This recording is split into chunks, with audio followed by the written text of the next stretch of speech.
8 months pregnant and completely worn out, Eleanor Hayes stood at the foot of the steep wooden staircase leading to her husband's grandparents' attic, gazing up into the shadowy darkness with a mix of reluctance and resolve.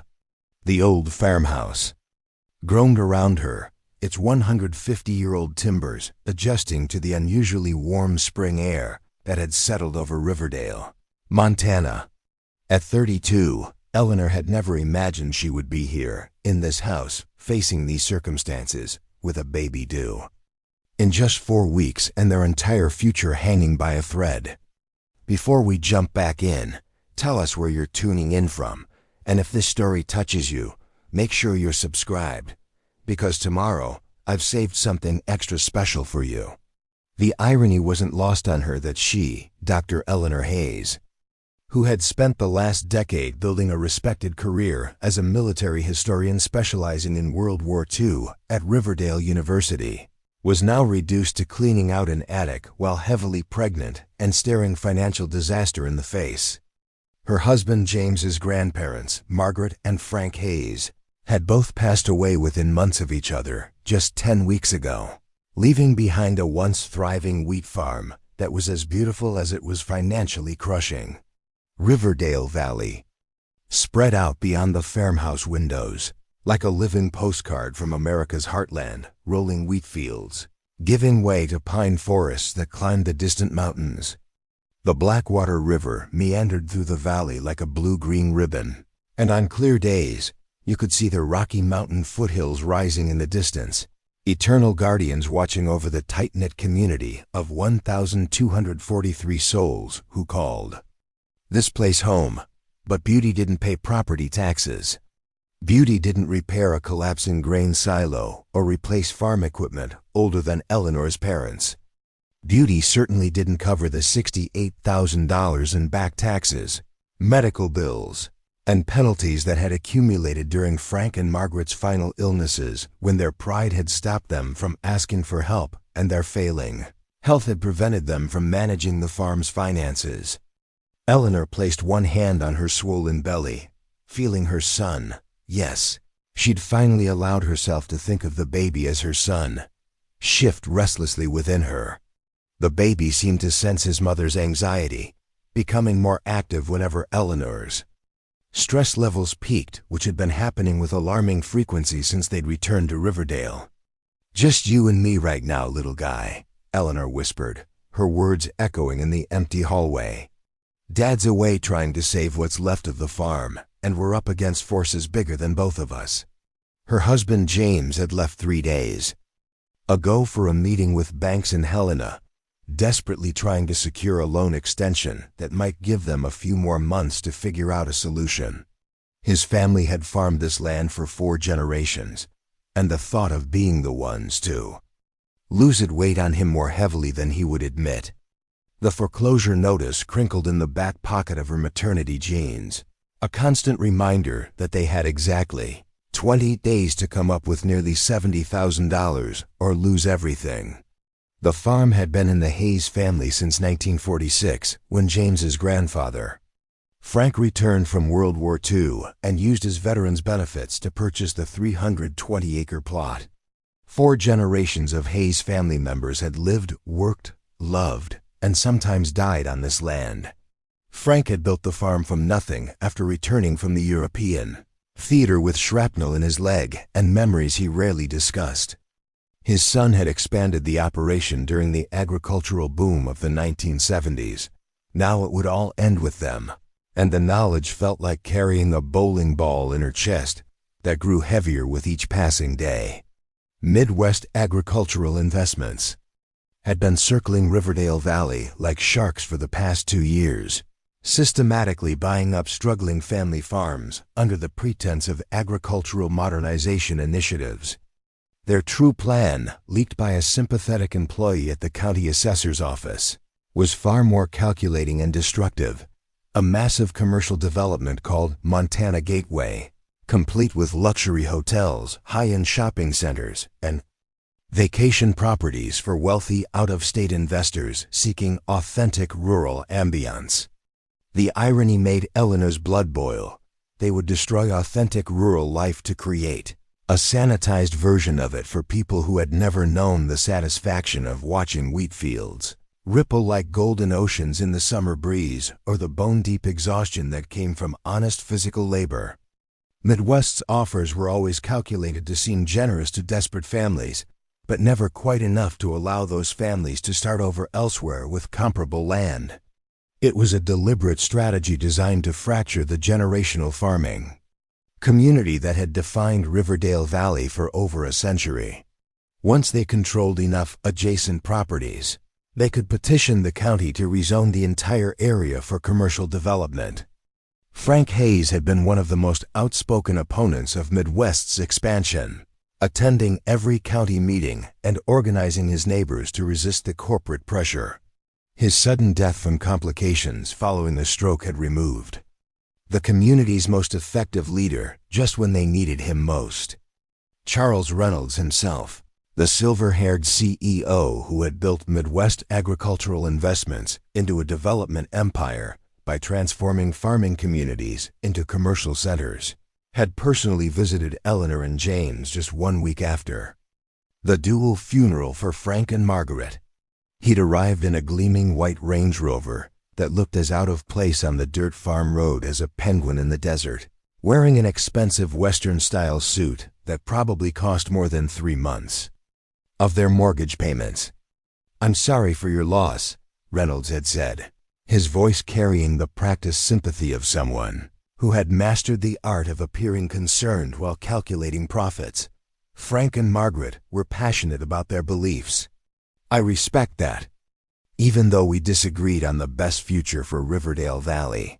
He'd made an offer on the spot, $425,000 for the farm and all its buildings, plus an additional $70,000 to cover any outstanding debts.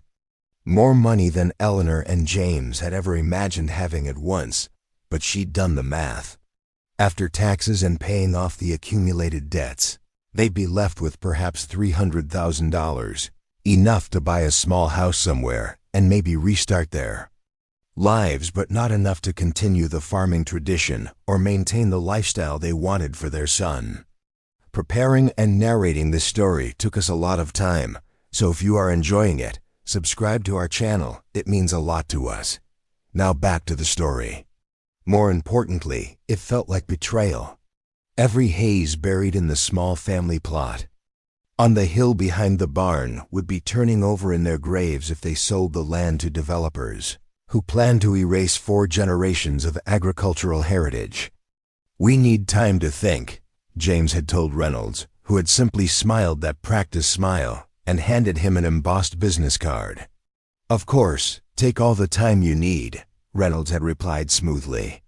"But remember, opportunities like this have a way of changing if they're not accepted promptly. Market conditions, financing arrangements, zoning complications, so many variables can affect our ability to maintain our offer." The threat had been delivered with the subtlety of a silk-wrapped hammer, but it was a threat nonetheless.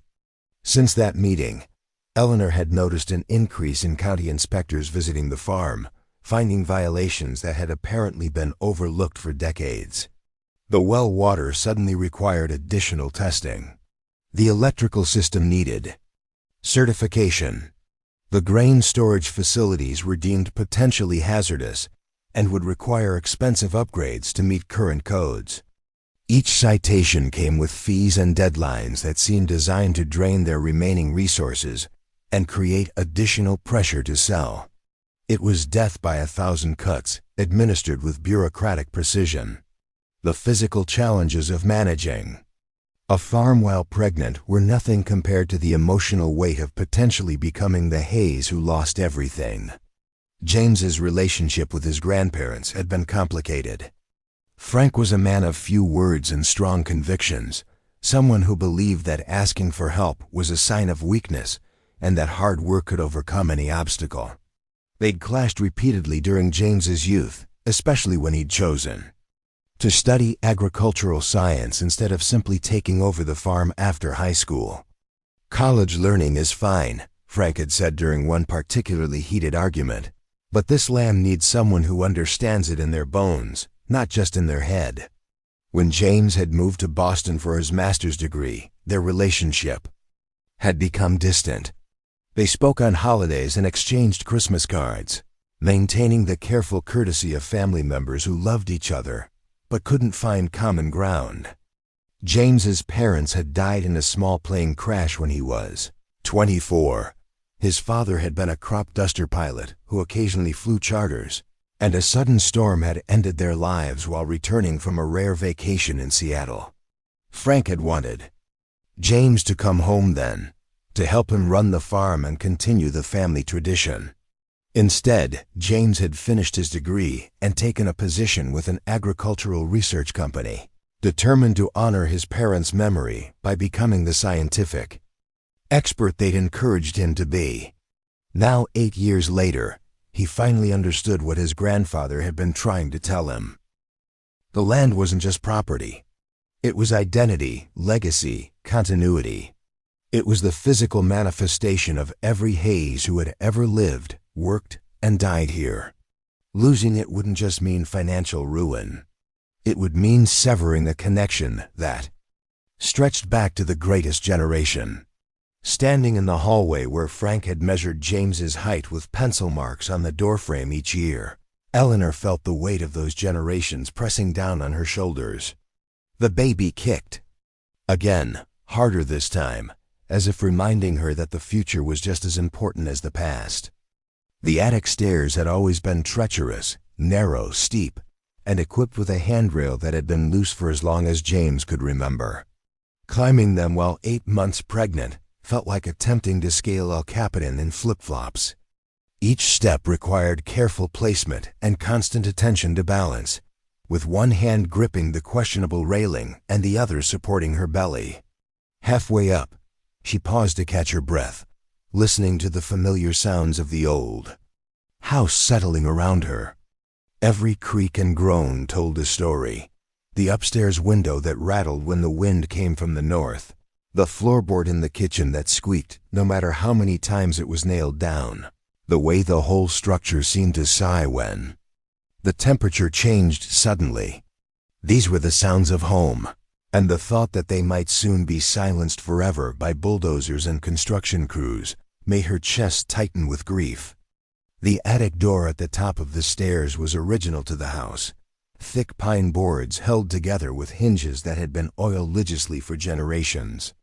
It opened with a soft groan, releasing the familiar scent of aged wood mothballs and the indefinable smell of time itself. Weak afternoon sunlight filtered through 2 small windows, casting long shadows across a landscape of accumulated memories. Boxes and trunks were arranged with military precision that had characterized everything about Frank Hayes's life. Each container was labeled in his careful handwriting, organized by decade and purpose. Christmas decorations 1960 to 1985. James's school papers 1990 to 2005. Farm records 1980 to 2000. The sight of her husband's childhood preserved in cardboard boxes brought unexpected tears to Eleanor's eyes. Somewhere in those containers were report cards and science fair ribbons, birthday party photographs and graduation programs, all the ephemera of a childhood spent believing that this place would always be here, always be home, always be safe. A large olive-green military trunk dominated the center of the attic space, its metal fittings tarnished with age but still solid. Eleanor recognized it from James's stories. His grandfather had sometimes retrieved old photographs from it during family gatherings, sharing heavily edited stories about his time in Europe during World War II. Near the eastern window, a collection of wooden crates contained what appeared to be farm equipment from an earlier era Coles, whose purposes she could only guess at. Leather harnesses for horses that had been gone for decades, and implements that spoke to a time when farming required more muscle than machinery. Eleanor had been working for nearly an hour, carefully sorting through boxes and trying to decide what could be donated, what should be preserved, and what was simply too deteriorated to save. The baby had grown quiet, apparently soothed by his Mother's gentle movements and the rhythmic sound of tissue paper being folded and unfolded.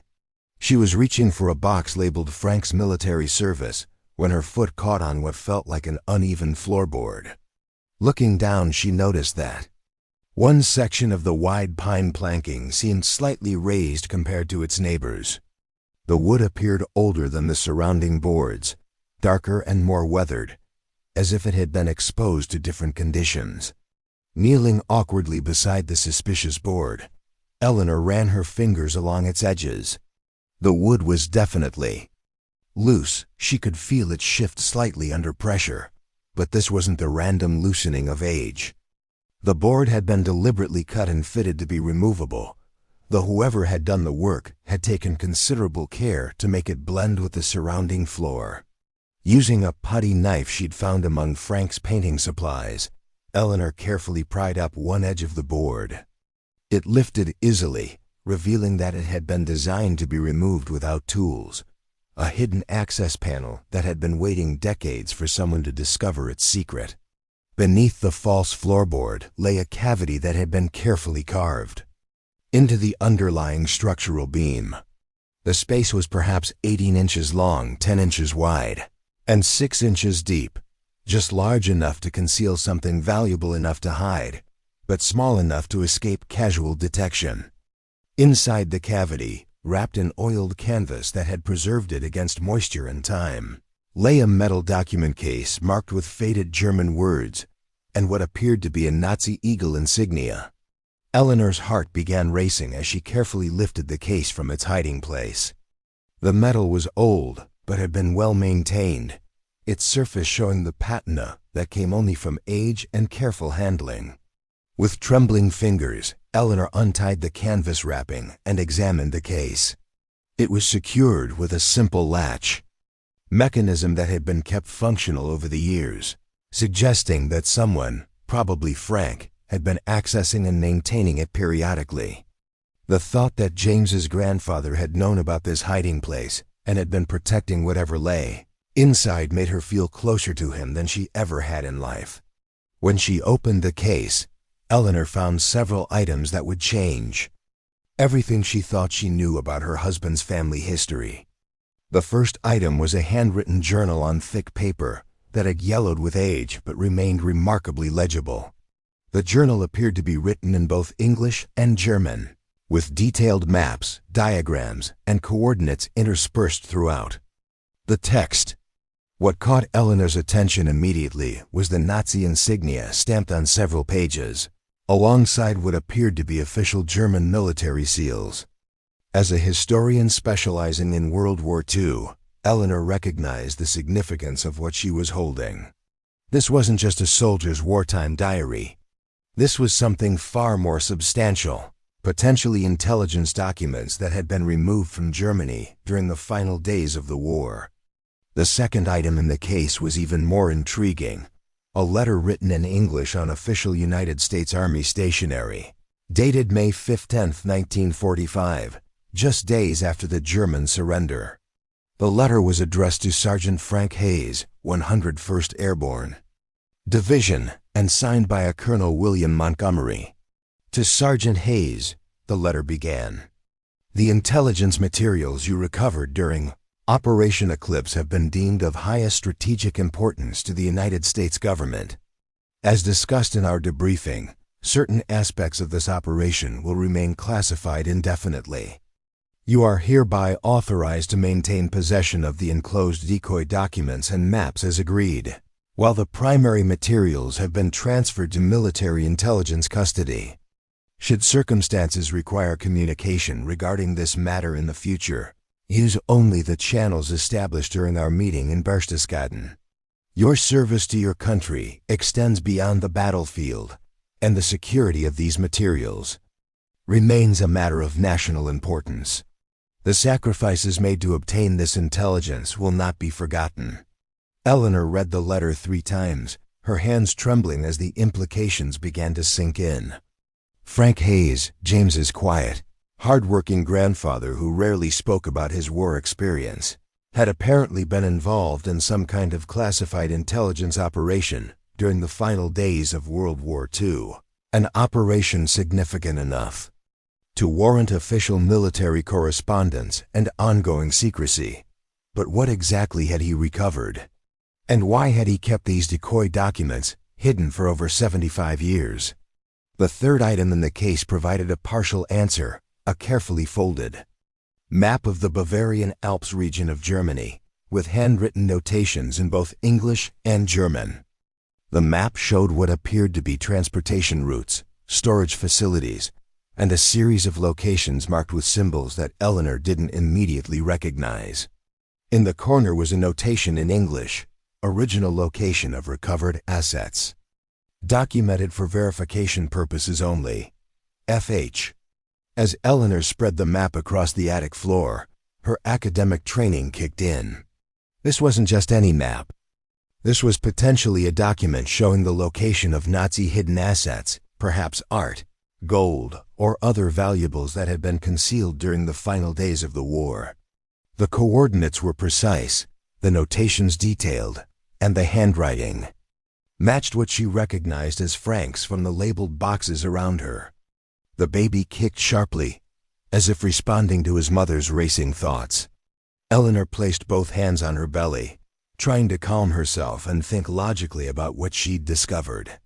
Even if the map was real, even if it truly showed the location of Nazi hidden treasures, what did that mean now, 80 years after the war had ended? Were these assets still hidden somewhere in the mountains of Bavaria?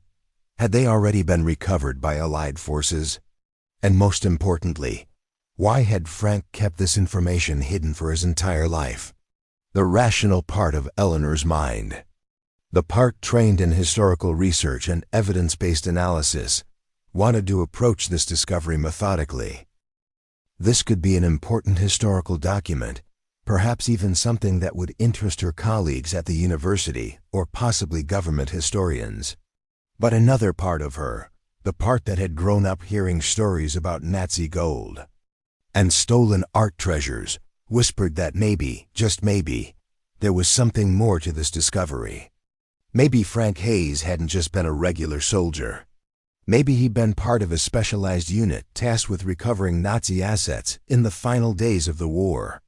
Maybe he'd kept these documents as insurance, as proof of what he'd found and where he'd found it.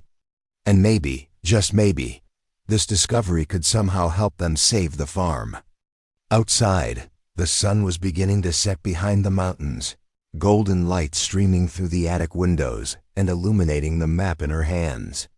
As a historian, Eleanor knew that the U.S. government had spent decades searching for Nazi treasures hidden during the final days of the war. Some had been recovered, but rumors persisted of vast caches of gold, art, and other valuables that had never been found. The Pentagon had an entire department dedicated to recovering lost military assets and WWII cases. If these documents were genuine, if they truly contained information about previously undiscovered Nazi assets, they might be extremely valuable to the government. Eleanor carefully gathered the documents, rewrapped them in the oiled canvas, and placed them back in the metal case. She needed to think clearly about what to do next. These weren't just interesting historical artifacts. They were potentially classified military intelligence that her grandfather-in-law had kept hidden for over 7 decades.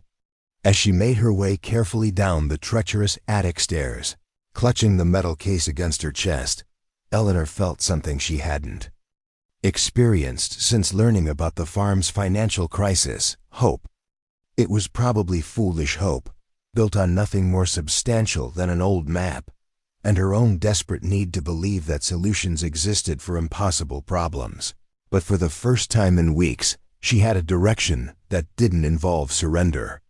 The race to save the Hayes family farm, and perhaps discover the truth about a World War II mystery that had remained buried for over 75 years, was about to begin. Back in the kitchen, Eleanor placed the metal case on the table and made herself a cup of herbal tea, trying to calm her racing thoughts. She needed to approach this logically, to think like the historian she was rather than giving in to wild speculation about Nazi gold and hidden treasures. First, she needed to verify the authenticity of the documents. As a specialist in World War II history, she had colleagues who could help authenticate the materials without necessarily revealing their full contents or potential significance. Second, she needed to understand exactly what Frank Hayes had been involved in during the war. His military records might provide context for the letter and map, helping her determine whether this was truly significant or simply the souvenir of a soldier who had been peripheral to a larger operation. And third, perhaps most importantly, she needed to decide whether to tell James about her discovery immediately or wait until she had more information. Her husband was already under enormous stress trying to save the farm. Giving him false hope based on an unverified discovery might be cruel. Eleanor spent the evening carefully photographing each document, creating a digital record that she could examine more closely on her laptop. As she studied the materials, her excitement grew. The level of detail in the map, the official seals on the documents, the precise coordinates and notations, everything suggested that this was genuine. But even if it was authentic, what exactly did she have? A map showing where Nazi assets had been hidden in 1945? A letter confirming that Frank Hayes had been involved in recovering those assets? Documents that might be historically significant, but had no practical value in 2023? Or was there something more? The letter mentioned decoy documents, suggesting that what she'd found was intentionally incomplete or modified. But it also mentioned primary materials that had been transferred to military intelligence custody. What were those primary materials? And why had Frank been allowed to keep these decoy documents if they contained sensitive information?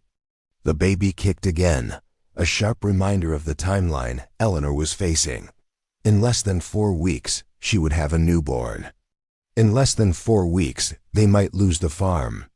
Whatever she was going to do with this discovery, she needed to act quickly. Tomorrow, she decided, she would begin making calls, carefully, discreetly, to colleagues who might help her understand what she'd found. And if the documents proved to be as significant as she suspected, she would contact the Pentagon's Historical Recovery Division, the department responsible for tracking down missing military assets and resolving historical mysteries from past conflicts. As she finally crawled into bed that night, exhausted but too excited to sleep, Eleanor allowed herself to imagine a different future than the one that had seemed inevitable just hours before. A future where the Hayes family farm remained in. The family where her son would grow up knowing the land his great-grandfather had farmed, where the legacy of 4 generations wouldn't end with them. It was probably a fantasy, she told herself. The chances that an 80-year-old map would lead to anything valuable enough to save the farm were astronomical. But for the first time since the foreclosure notice had arrived, Eleanor had something that had been in short supply recently: hope. The following morning, Eleanor woke early, her mind immediately returning to the metal case that now sat on her bedside table like a visitor from another era. The baby had been restless during the night, seemingly responding to his mother's excitement and anxiety, and Eleanor had dozed fitfully between bouts of studying the documents by lamplight and researching World War II asset recovery operations. On her laptop, the farmhouse felt different this morning, charged with possibility rather than weighed down by despair. For the first time since returning to Riverdale, Eleanor felt like she was moving toward something instead of simply trying to prevent the inevitable. The foreclosure notice still sat on the kitchen counter. The bills still remained unpaid, and Midwest agricultural investments still circled like vultures. But now there was another variable in the equation. Eleanor's first call was to Dr. Martin Kellerman, her former doctoral advisor and a leading expert on World War II military intelligence operations. Without revealing exactly what she'd found, Eleanor described discovering potentially significant World War II documents related to asset recovery operations in Bavaria, and asked if they could meet to discuss the materials. Martin's response was immediate and enthusiastic. As one of the foremost academic authorities on Allied intelligence operations during the final days of the war, he had spent decades researching exactly the kind of operation that Frank Hayes might have been involved in. Eleanor, if what you're describing is authentic, it could be historically significant, Martin said, his academic excitement evident even over the phone. The final days of the war saw numerous specialized operations to recover Nazi assets before they could be destroyed or hidden. Many of those operations remain classified to this day. He agreed to drive from the university to the farm that afternoon, cautioning Eleanor to handle the documents carefully and to avoid discussing her discovery with anyone else until they had determined its authenticity and significance. There are still sensitive aspects to these recovery operations, he explained. Not everything that was found during those final days was officially documented or returned to its rightful owners. Your grandfather-in-law may have been involved in something more complicated than a standard military operation. Eleanor's second call was to James, who was still in Helena meeting with bank representatives. She decided not to tell him about the documents yet, not until she had more information about their significance and potential value. Instead, she simply checked on his progress and assured him that everything was fine at the farm. The meetings are going poorly, James admitted, his voice heavy with the weight of impending failure. The banks aren't willing to extend our loans without additional collateral, and we don't have anything left to offer. I'm going to try the agricultural assistance program tomorrow, but honestly, I don't see a way out of this that doesn't involve selling to Reynolds. The defeat in his voice strengthened Eleanor's resolve. If there was even a small chance that her discovery could help save the farm, she needed to pursue it with every resource she had. Don't give up yet, she told him. Sometimes solutions come from unexpected places. Dr. Martin Kellerman arrived at the farm just after 3 p.m., his elderly Volvo kicking up dust as it traveled down the long driveway. At 68, Martin was the archetypal academic, white-bearded, bespectacled, and perpetually disheveled, with the absent-minded air of someone whose mind was always half-focused on historical puzzles rather than present realities. But when Eleanor showed him the contents of the metal case, his academic detachment vanished, replaced by the focused intensity of a scholar confronted with a potentially groundbreaking discovery. My God, he breathed, carefully examining the map with a magnifying glass. Eleanor, do you understand what you've found? She shook her head, watching as her mentor methodically studied each document, his excitement growing with each page. This appears to be documentation related to Operation Eagle's Nest, Martin explained, his voice hushed with academic reverence. It was one of the most classified asset recovery operations of the entire war. A specialized unit was sent to Hitler's private retreat in Berchtesgaden during the final days of the Nazi regime to recover intelligence materials and assets that had been relocated there as Allied forces closed in on Berlin. He pointed to specific notations on the map. These symbols indicate different types of assets: gold, artwork, intelligence documents. And these coordinates. He traced his finger across several locations marked in the Bavarian Alps. These are sites that were never officially documented in the public record. If this map is accurate, it shows locations of Nazi assets that the government has been searching for since 1945. Eleanor felt her heart racing. So these could be valuable? Historically, I mean. Martin looked up at her, his academic enthusiasm tempered by sudden seriousness. Eleanor, these aren't just historically valuable. If these documents are authentic, and I believe they are, they could lead to the recovery of assets worth millions, possibly billions, of dollars. Nazi gold repositories, stolen artwork, intelligence materials. The value would be incalculable. He studied the letter from Colonel Montgomery carefully. This suggests that your grandfather-in-law was part of a specialized recovery team, possibly operating under the Office of Strategic Services, the predecessor to the CIA. The letter mentions decoy documents, which was a common practice.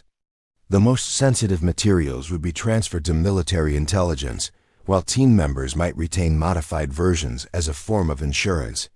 Insurance against what? Eleanor asked, puzzled. Against being erased from history, Martin replied grimly. These operations were highly classified. Sometimes team members found it prudent to keep evidence of their involvement, particularly if they had concerns about how the recovered assets would be handled. The implications were staggering. If Frank Hayes had been part of a specialized team recovering Nazi assets, if he had kept these documents as proof of what he'd found and where he'd found it, then Eleanor might be holding the key to locating treasures that governments had been searching for since the end of World War II. What should I do with this? She asked, suddenly feeling the weight of the discovery. Martin considered the question carefully. Legally, these documents probably still belong to the government, even after all these years. The operation was classified, and the letter specifically mentions ongoing security concerns. He leaned back in his chair, thinking. The Pentagon has a department called the Historical Recovery Division. They're responsible for resolving open cases from past conflicts, everything from finding Mia soldiers to recovering military assets. If these documents truly show the locations of undiscovered Nazi repositories, they would be extremely interested. And would there be compensation? Eleanor asked hesitantly, feeling slightly mercenary for even asking the question. Martin smiled, understanding the motivation behind her question. The government has established protocols for situations like this. When civilians provide information that leads to the recovery of significant assets, there are usually substantial finder's fees or rewards. It's a way of encouraging people to come forward with information rather than attempting to recover items themselves or selling information to private collectors. He gestured around the farmhouse. If these documents lead to major recoveries, the compensation could be significant, certainly enough to address your current financial situation. Eleanor felt a surge of hope so powerful it made her lightheaded. This wasn't just an interest in historical discovery. It could be the miracle they needed to save the farm. I need to contact them, she decided. But I want to understand exactly what I'm dealing with first. Can you help me research Operation Eagle's Nest? I need to know what Frank was involved in before I approach the government. Martin nodded, his academic enthusiasm fully engaged.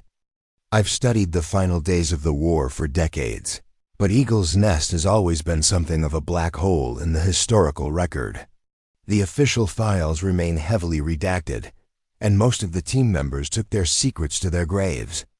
If your grandfather-in-law left these documents, he might have left other records as well, journals, photographs, anything that might help us understand the full context.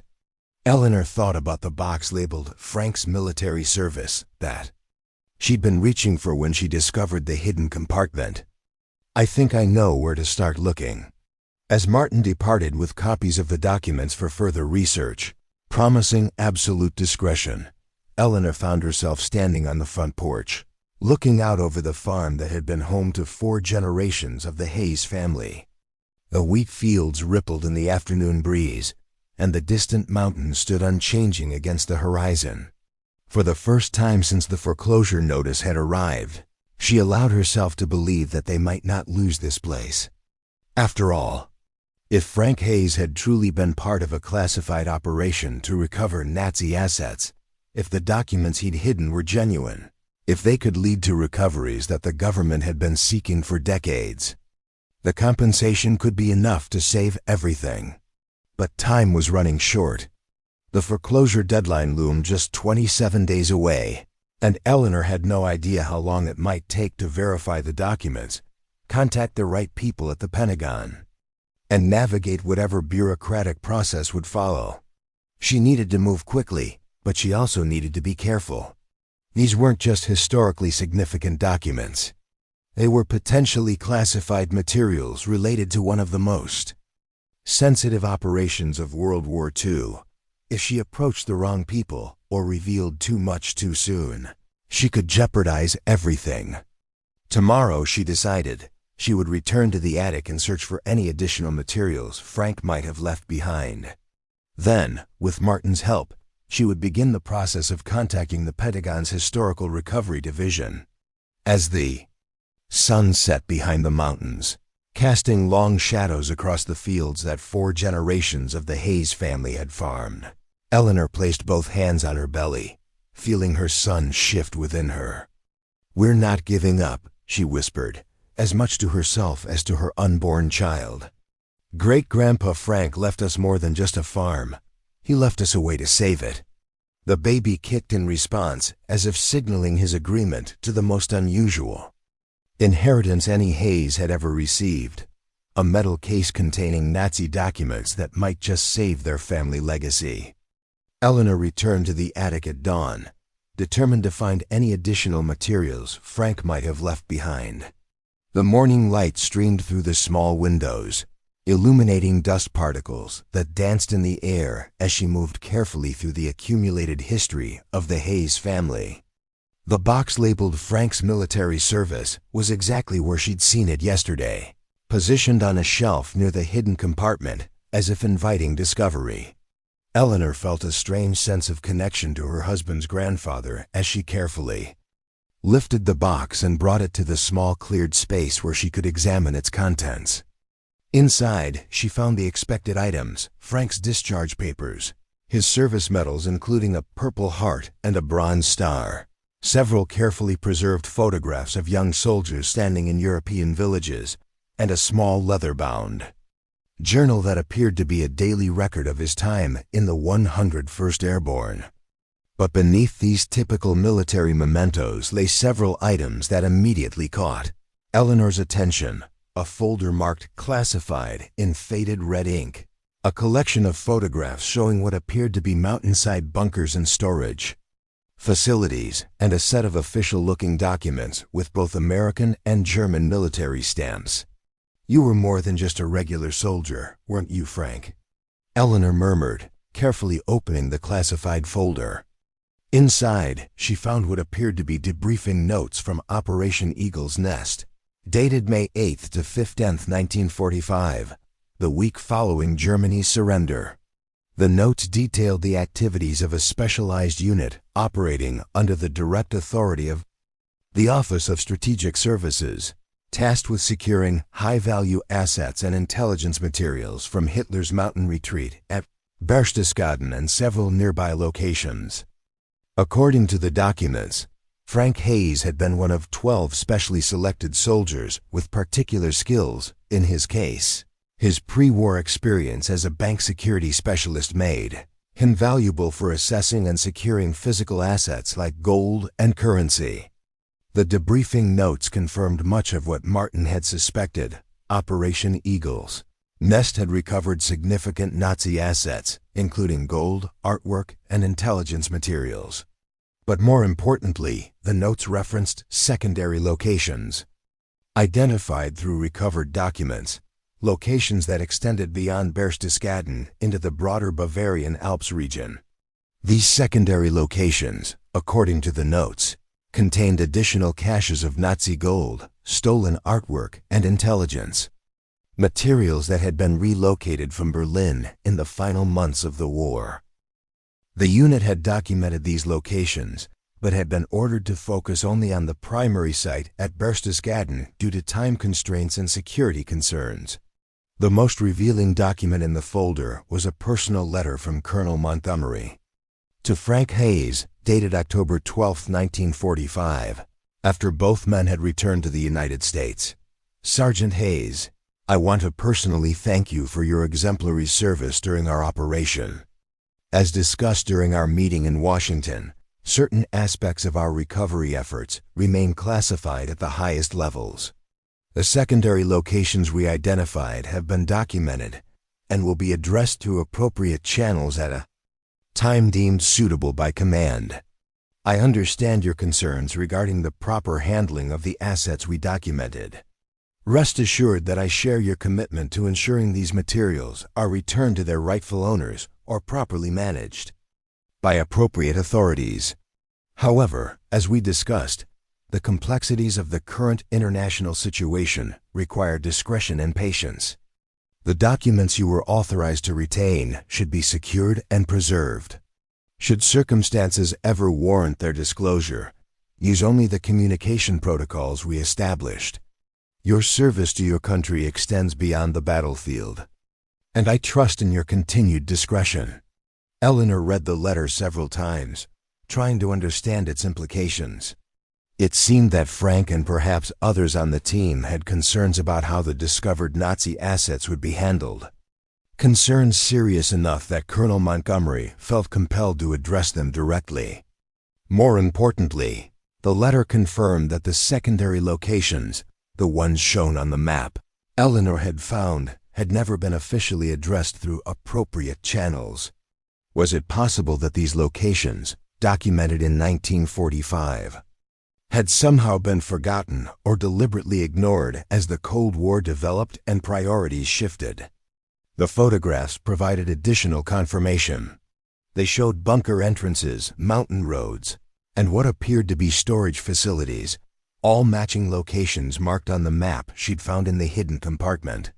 Each photograph had coordinates and brief descriptions written on the back in what she now recognized as Frank's handwriting.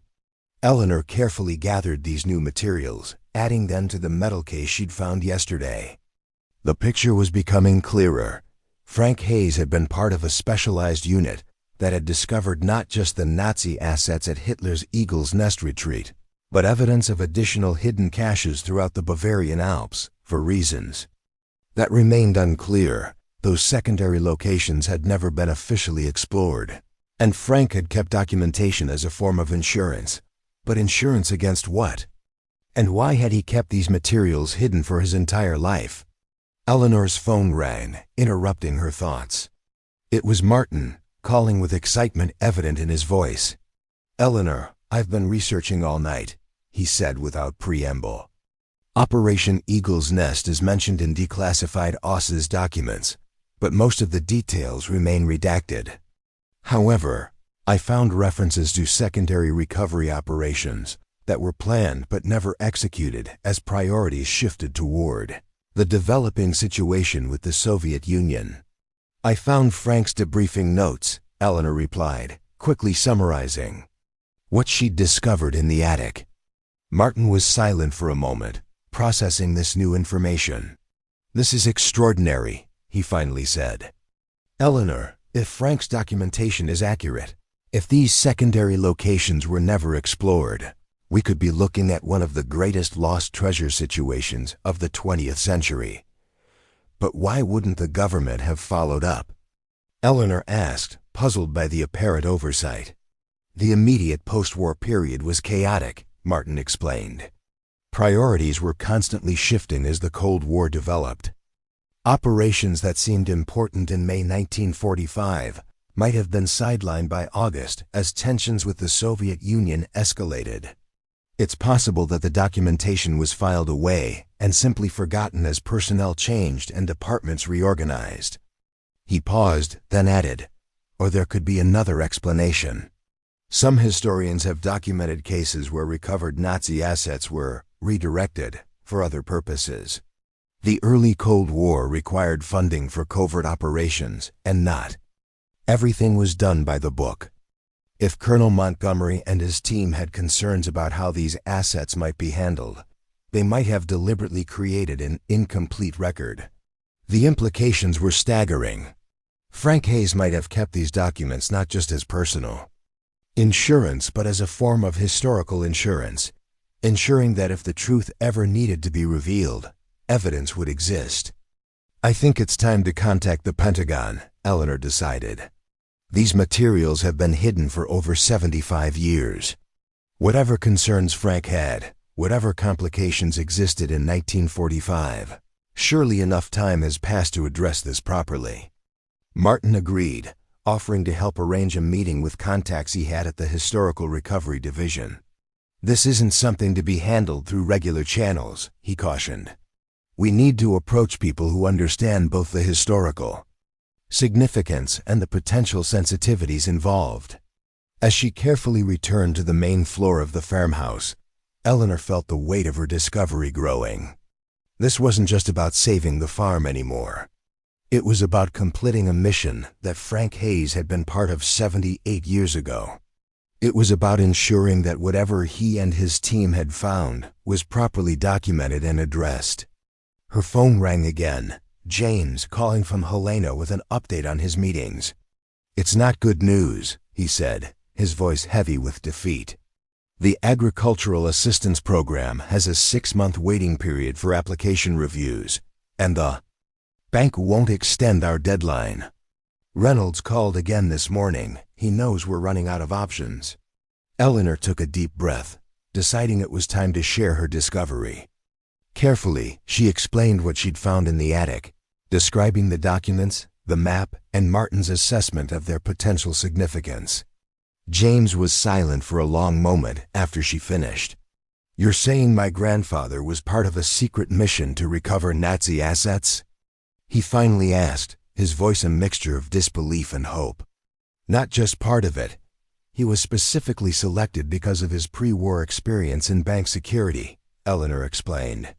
"And based on everything we found, the secondary locations he documented were never officially explored. The Pentagon has been looking for these assets for decades. And you think this could help us save the farm?" James asked cautiously, as if afraid to embrace hope after weeks of mounting despair. "Martin says there are established protocols for civilians who provide information, leading to the recovery of significant assets," Eleanor replied. "The compensation could be substantial, more than enough to address our current situation." She could hear the conflict in James's silence, the desire to believe tempered by the fear of false hope. "I'm coming home," he finally said. "If we're going to pursue this, we should do it together. This isn't just about the farm anymore. It's about my grandfather's legacy." While waiting for James to return from Helena, Eleanor spent the day organizing the documents and photographs, creating a comprehensive file that would clearly demonstrate the authenticity and significance of their discovery. Martin arrived in the afternoon, bringing printouts of his research on Operation Eagle's Nest and the Historical Recovery Division. "I've made some preliminary inquiries," he explained, spreading documents across the kitchen table.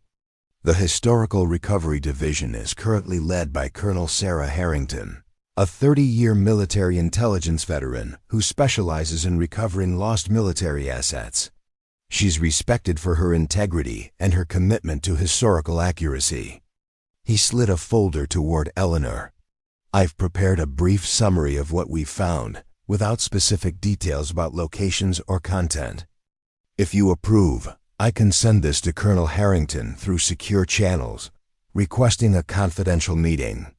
Eleanor reviewed the summary, impressed by Martin's ability to convey the significance of their discovery without revealing sensitive details. The document established the basic facts, that documents related to Operation Eagle's Nest had been discovered, that they appeared to show previously unexplored secondary locations, and that the current possessor of these materials wished to cooperate fully with appropriate authorities. "This looks perfect," she said, signing the cover letter Martin had prepared. "How quickly do you think they'll respond?" "For something like this, within 24 hours, Martin replied. "The government has been searching for these assets for decades.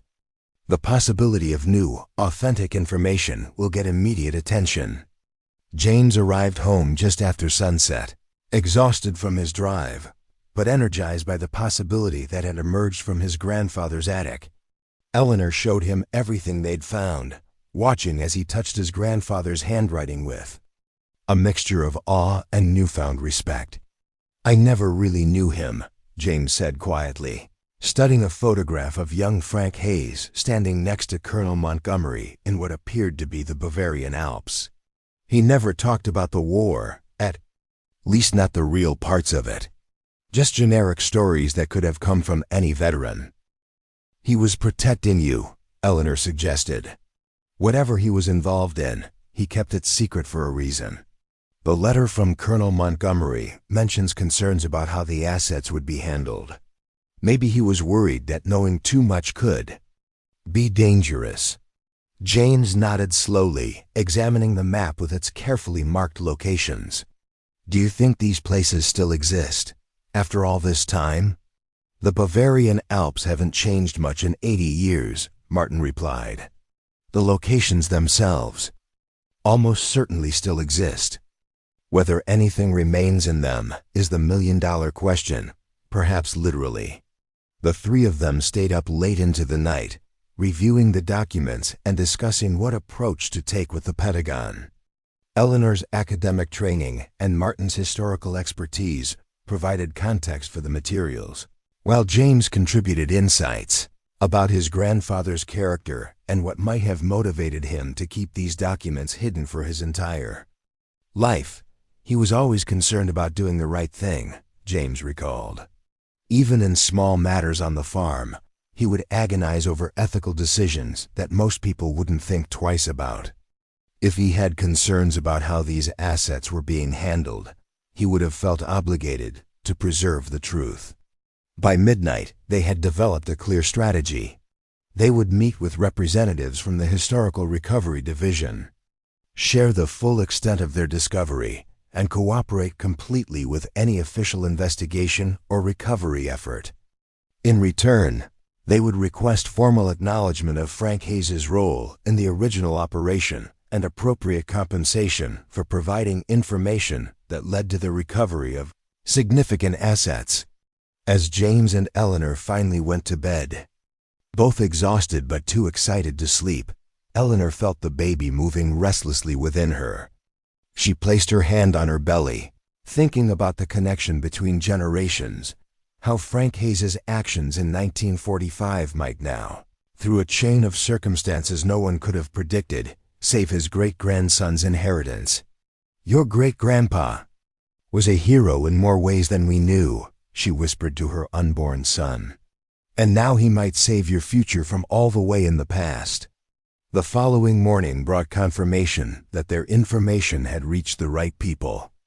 Martin received a phone call from Colonel Sarah Harrington herself, requesting an immediate meeting at the Hayes farm to discuss the historically significant materials referenced in their communication. She's coming today, Martin told them, his academic excitement barely contained. With a small team of specialists. They're driving from Great Falls Air Force Base and should be here by early afternoon. The news sent Eleanor and James into a flurry of preparation, not just organizing the documents and photographs for presentation, but also making the farmhouse presentable for official visitors. Despite the seriousness of the situation, Eleanor couldn't help laughing at the absurdity of worrying about dust and clutter when they were about to discuss Nazi treasure with Pentagon officials. My grandfather would appreciate the irony, James said, smiling as he vacuumed the living room. He always insisted on cleaning the house before the tax assessor visited, even when he was planning to argue about the assessment.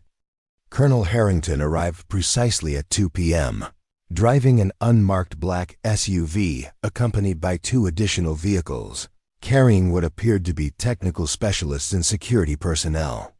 She was not what Eleanor had expected, a petite woman in her 50s with short gray hair and the composed demeanor of someone who had spent decades handling classified information and sensitive operations. Dr. Hayes, Mr. Hayes, Dr. Kellerman, she greeted them formally, showing identification that confirmed her position at the Pentagon. Thank you for reaching out through appropriate channels regarding this matter. Based on the preliminary information provided, we believe this could be historically significant. Eleanor led the group to the dining room, where they had arranged the documents and photographs in a clear, chronological display. Colonel Harrington studied the materials with professional detachment, occasionally consulting with the technical specialists she had brought with her. After nearly an hour of silent examination, the colonel finally looked up, her expression unreadable. These appear to be authentic materials related to a classified operation conducted in May 1945, she confirmed. The operation itself was declassified in 1998, but many of the specific details remain sensitive, particularly regarding recovered assets and secondary locations. She gestured to the map. This document is of particular interest to my department. It appears to show locations that were documented but never officially explored due to changing priorities in the immediate post-war period. So the government never recovered whatever was in these secondary locations? James asked, seeking explicit confirmation. Colonel Harrington considered her response carefully. According to official records, several of these locations were scheduled for exploration in late 1945. But the operations were postponed and eventually canceled as resources were redirected toward emerging Cold War priorities. Some locations were partially investigated in the 1950s, but the records indicate inconclusive results. She studied the letter from Colonel Montgomery to Frank Hayes. This suggests that Sergeant Hayes and possibly others on the team had concerns about how certain aspects of the operation were being handled. Such concerns were not uncommon during that period, when protocols for handling recovered enemy assets were still being developed. Eleanor felt her heart racing. So these documents could lead to the recovery of previously undiscovered assets? That is a distinct possibility, Colonel Harrington acknowledged. The Historical Recovery Division was established specifically to resolve open cases like this one. If these materials provide actionable intelligence leading to significant recoveries, they would be of considerable value to the United States government. James leaned forward. And what would that mean for us? We found these documents, we're bringing them to the proper authorities. And frankly, we're facing financial ruin in less than a month if we can't find a way to save this farm. Colonel Harrington's expression softened slightly. Mr. Hayes, the government has established protocols for situations like this. When civilians provide information that leads to the recovery of significant assets, substantial compensation is typically provided. However, I cannot make specific promises until we've verified the accuracy of these materials and conducted preliminary investigations of the locations identified. She turned to one of her specialists.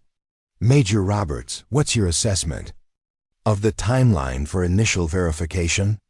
The Major, a serious-looking man with the focused attention of a technical expert, consulted his notes. Based on the specificity of the coordinates and the photographic documentation, we could conduct preliminary rote sensing within 48 hours. If those results are promising, we can have teams on the ground in Bavaria within a week, working through diplomatic channels with the German government. Colonel Harrington nodded. That sounds reasonable. She turned back to Eleanor and James. Here's what I can offer. We will immediately begin the process of verifying these materials and investigating the locations identified. This will include remote sensing, historical analysis, and coordination with German authorities for potential on-site exploration. If these investigations yield positive results, specifically, if they lead to the recovery of significant assets, you would be eligible for a finder's fee commensurate with the value of what's recovered. Such compensation has ranged from thousands to millions of dollars in past cases, depending on the significance of the discovery. She paused, then added, "However, I must be clear that these investigations take time. Your immediate financial concerns might not be addressed within your foreclosure timeline." Eleanor and James exchanged glances, the same thought clearly crossing both their minds. Even if the compensation eventually came through, it might come too late to save the farm. Is there any way to expedite the process? Eleanor asked. Or perhaps some form of advance against potential compensation. We have less than 4 weeks before we lose this property. Colonel Harrington considered the question. Ordinarily, no. Government procedures don't typically allow for advances on unconfirmed recoveries. She hesitated, then added, However, given the apparent authenticity of these materials and their potential significance, I might be able to arrange for a preliminary assessment payment. It wouldn't be anywhere near the potential full compensation, but it could address your immediate concerns while the full investigation proceeds. Hope flickered in Eleanor's chest. How much are we talking about? And how quickly could it be processed? For materials of this apparent significance, related to an operation of this importance, a preliminary assessment payment might be in the range of $75,000 to $100,000, Colonel Harrington replied. Such payments can typically be processed within 14 to 21 days, assuming all verification procedures confirm the basic authenticity of the materials. James did the quick math. The payment would be enough to cover the back taxes and penalties, stopping the foreclosure process while they waited for the full investigation to be completed. What would we need to do to initiate this process? He asked. You would need to formally transfer custody of these materials to the Historical Recovery Division, Colonel Harrington explained. We would provide detailed receipts documenting everything received, and you would retain legal rights to any compensation resulting from subsequent recoveries. The materials themselves would remain government property, as they technically have been since 1945, despite being in your family's possession. Eleanor felt a moment of academic reluctance at the thought of surrendering these historically significant documents before she had fully studied them. But the reality of their situation quickly overrode her scholarly instincts. We'll need copies for our records, she said, and formal documentation of Frank Hayes's role in the original operation, and our role in bringing these materials to light. That can be arranged, Colonel Harrington agreed. We'll need a few hours to properly document everything here before taking custody of the originals. In the meantime, I'll initiate the preliminary assessment payment process. She turned to Major Roberts again. Contact the technical team at Ramstein. I want preliminary satellite passes over these coordinates within 24 hours. And get the Historical Analysis Unit working on cross-referencing these locations with any existing intelligence from the 1945 to 1955 period. As the Pentagon team began the meticulous process of documenting each item, creating high-resolution scans of the documents and photographs, Eleanor felt a curious mixture of relief and loss. These materials had connected her to Frank Hayes in a way she hadn't expected, giving her insight into a man she had never met, but whose legacy now seemed inextricably linked with her family's future. James seemed to be experiencing similar emotions. He stood quietly watching as the technicians carefully handled his grandfather's papers, occasionally reaching out to touch items, as if seeking a final connection before they were taken away. He would approve of this, Eleanor told him softly, taking his hand. He kept these documents safe for over 75 years, waiting for the right time for them to serve their purpose. Maybe this is exactly what he intended all along, that someday, when his family needed it most, what he preserved would save them. James nodded, blinking back unexpected tears. I wish I'd known this part of him. I always saw him as just a stubborn old farmer. I never imagined he was carrying secrets like this. Colonel Harrington approached them as the documentation process neared completion. We should have the preliminary verification completed within 72 hours, she said. Based on what I've seen today, I'm optimistic about both the authenticity of these materials and their potential significance. She handed them official receipts listing every item being taken into government custody, along with formal documentation acknowledging their cooperation and their rights to any resulting compensation. One more thing, she added, her professional demeanor softening slightly. What your grandfather did, both during the war and afterward in preserving these records, was remarkable. The Historical Recovery Division exists specifically because of cases like this, where the full story of World War II operations remains incomplete. You've helped fill a significant gap in our understanding of Operation Eagle's Nest. As the Pentagon team packed up their equipment and prepared to leave with the documents, Eleanor felt the baby kick sharply, as if recognizing the significance of the moment.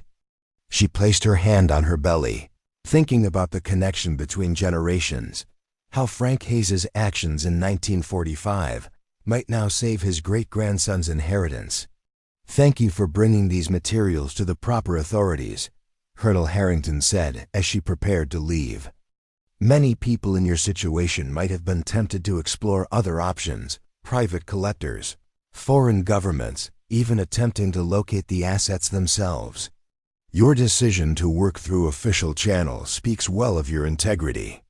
After the convoy of government vehicles had disappeared down the farm's long driveway, Eleanor, James, and Martin sat in the living room, processing the events of the day. "Do you think they'll find anything?"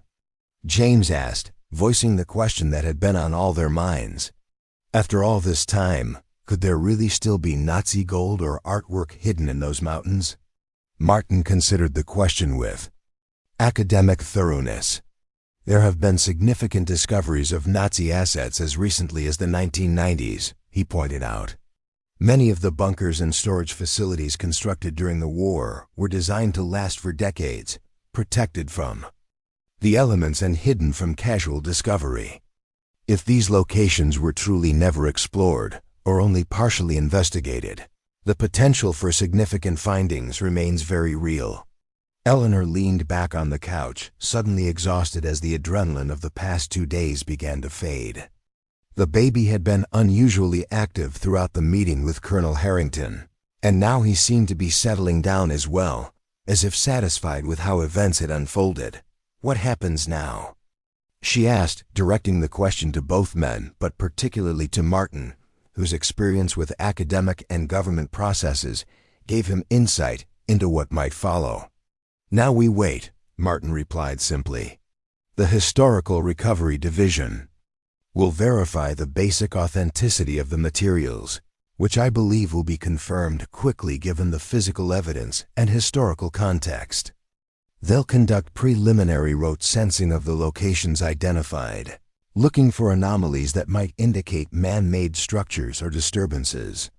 If those initial investigations yield promising results, they'll coordinate with German authorities for on-site exploration." He smiled reassuringly. "Based on Colonel Harrington's response, I think we can be cautiously optimistic about the preliminary assessment payment. That should address your immediate financial concerns while the full investigation proceeds." James nodded, some of the tension finally leaving his shoulders. "So we might actually save the farm?" "I think that's a reasonable expectation," Martin confirmed. "And if these documents lead to significant recoveries, the compensation could be substantial, far beyond what you need to address the current crisis. This could potentially secure your family's financial future for generations." Eleanor placed her hand on her belly, feeling the baby shift beneath her palm. All because Frank Hayes kept these documents hidden for over 75 years, waiting for the moment when they would be needed most.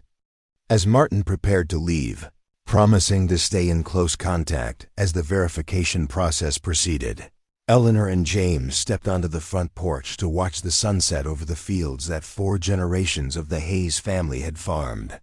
The wheat rippled in the evening breeze, golden in the fading light, and the distant mountains stood unchanging against the horizon. "Do you think he knew?"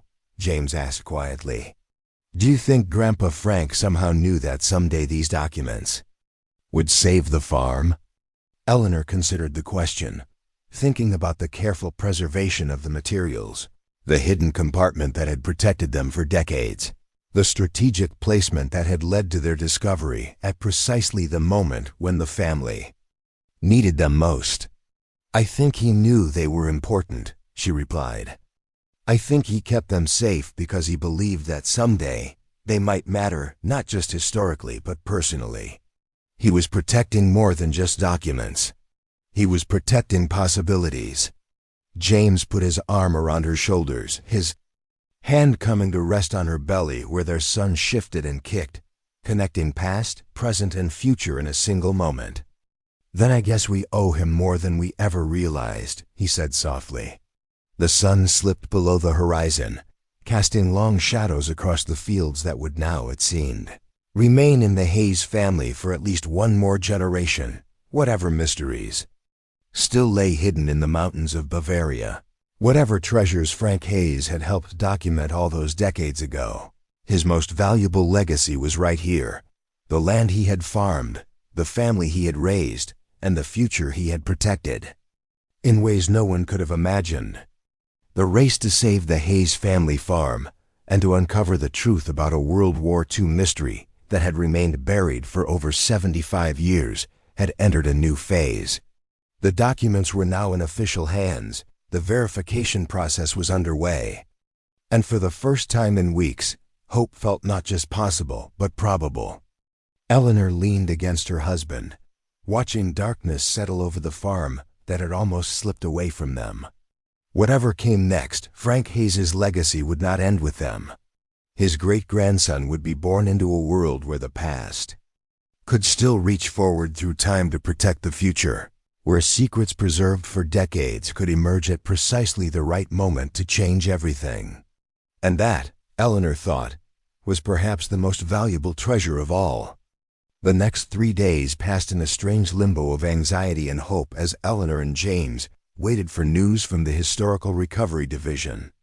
Their daily routines continued, James tending to essential farm tasks, Eleanor preparing for the baby's arrival. But every phone call, every email notification brought a surge of anticipation.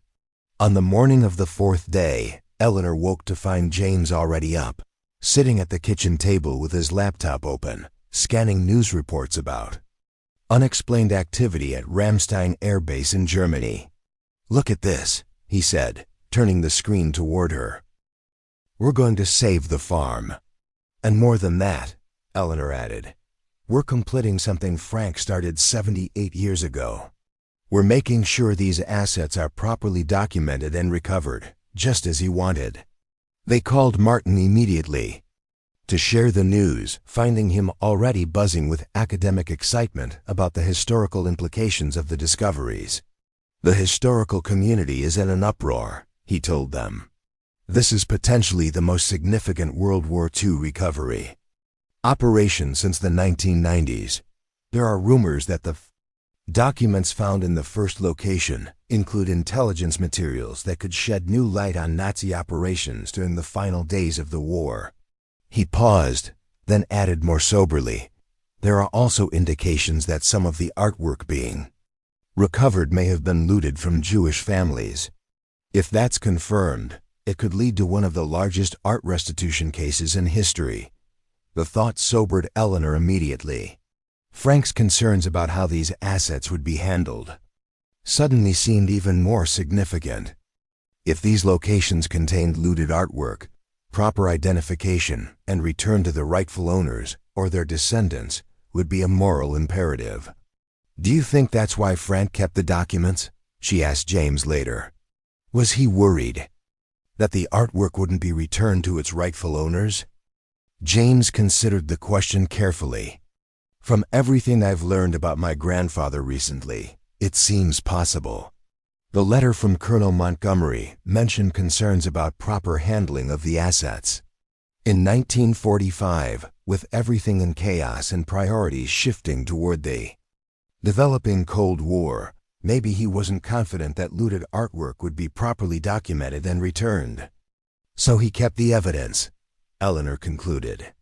"Not for personal gain, but to ensure that someday, when the time was right, the truth would be known and justice could be done."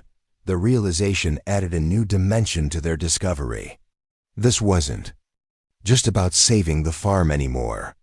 It was about completing a moral mission that Frank Hayes had begun decades ago. Later that afternoon, they received another call from Colonel Harrington, this time with more specific information about what had been discovered. "The operations are proceeding more rapidly than anticipated," she explained. "The locations identified in Sergeant Hayes' documents were remarkably accurate. and the preservation of the materials within the bunkers has exceeded all expectations. She hesitated briefly, then continued with what seemed like genuine admiration. Your grandfather's documentation was extraordinary. The maps, the photographs, the detailed descriptions, everything has been precisely as he recorded it. He must have had an exceptional memory and attention to detail. What exactly have they found? Eleanor asked, her historian's curiosity overwhelming her momentary financial concerns. One can provide some general information, though specific details remain classified until the recovery operations are complete, Colonel Harrington replied. The first 3 locations investigated have yielded approximately 2,500 kilograms of gold bullion, stamped with Nazi insignia and serial numbers matching records of Reichsbank holdings from 1944 to 45. James quickly did the mental calculation. At current prices, that amount of gold would be worth well over $150 million. Additionally, Colonel Harrington continued, we've recovered approximately 230 paintings and other artwork, many of which appear to match descriptions of pieces looted from private collections and museums throughout occupied Europe. The German authorities have already begun the process of identifying these works and tracing their provenance. She paused, then added what seemed to be the most significant discovery from her perspective. Perhaps most importantly from a historical standpoint, we've recovered document caches containing intelligence materials related to Nazi operations during the final months of the war. Preliminary assessment suggests these materials may provide new insights into several historical questions that have remained unresolved for decades. The scale of the discovery was staggering, far beyond what they had dared to hope when they first found the hidden documents in Frank's attic. What does this mean for the compensation process? James asked, finally voicing the question that would determine their family's future. Based on the significance of these discoveries and their approximate value, the preliminary assessment payment has been approved at the maximum level, Colonel Harrington replied. As I mentioned earlier, you should receive those funds within 72 hours. She continued more carefully, regarding long-term compensation. That process is more complex and will depend on several factors, including the total value of recovered assets, their disposition, and applicable international agreements. However, based on historical precedents for similar cases, and considering the exceptional significance of these discoveries, I would expect the final compensation to be substantial, likely in the range of several $million. The figure hung in the air between them, almost too large to comprehend. Not just enough to save the farm, but enough to secure their family's future for generations. There will be a formal briefing once the initial recovery operations are complete, Colonel Harrington concluded. As the providers of the information that led to these discoveries, you'll be included in those discussions. In the meantime, I wanted to personally thank you again for bringing these materials to the proper authorities. After the call ended, Eleanor and James sat in stunned silence for several minutes, trying to process the magnitude of what was happening. Their decision to clean out the attic, Eleanor's discovery of the hidden compartment, their choice to bring the documents to the government rather than exploring other options, a chain of events that had transformed their lives in less than a week. What do we do now? James finally asked, the question encompassing far more than just their immediate actions. Eleanor placed her hand on her belly, feeling their son shift beneath her palm. We save the farm, she said simply. We secure our family's future. And we make sure that whatever Frank was trying to protect, whether it was historical truth or justice for those who lost their artwork, is properly addressed. The preliminary payment arrived in their account exactly as promised, 72 hours after the official notification. The $100,000 was more than enough to cover the back taxes, penalties, and immediate expenses, stopping the foreclosure process that had seemed inevitable just a week earlier. Charles Reynolds appeared at their door the day after the funds cleared. his practiced smile unable to hide his confusion and frustration. "I understand you've decided not to accept our offer," he said, getting directly to the point. "May I ask what's changed your circumstances so dramatically?" Eleanor and James had prepared for this conversation, agreeing to reveal only what was already becoming public knowledge. "We've been involved in a historical recovery project," James explained vaguely. "Documents found in my grandfather's attic have led to significant discoveries related to World War II assets. The government has provided compensation for our contribution." Reynolds's expression shifted from confusion to calculated interest. "Historical documents from the war? That sounds fascinating. Perhaps Midwest could be involved in preserving and displaying these materials as part of our development plans. We could create a museum section within the Montana Gateway Project, highlighting local connections to World War II. The transparent attempt to insert his company into their discovery would have been amusing if it weren't so predictable." "I'm afraid that won't be possible," Eleanor replied politely. "The documents have been transferred to the appropriate federal authorities, and the discovered assets are subject to international agreements regarding World War II repatriation and restitution." Reynolds's smile tightened. "I see. Well, I hope you'll reconsider our offer regardless. As I mentioned previously, your property is now effectively surrounded by Midwest holdings. The commercial development of the surrounding land will inevitably impact your agricultural operations." The threat was clear. Even with the foreclosure averted, Reynolds planned to make continuing as a working farm as difficult as possible, hoping to force them to sell eventually. "Actually," James said, a small smile playing at the corners of his mouth, "we've been considering our options for the future of the farm. One possibility we're exploring is establishing a historical conservation trust that would preserve both the agricultural character of the property and its historical significance." He paused, then added casually, "Such a trust would include certain legal protections regarding access, water rights, and viewed preservation that would apply to all surrounding properties, regardless of ownership."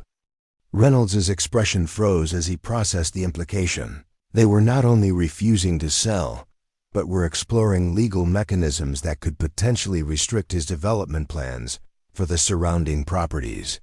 "I see," he said finally. "Well, I wish you luck with your historical preservation efforts.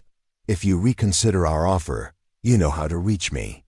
As his SUV disappeared down the driveway for what they both hoped was the final time, Eleanor and James stood on the porch, looking out over the fields that would now remain in the Hayes family for at least another generation.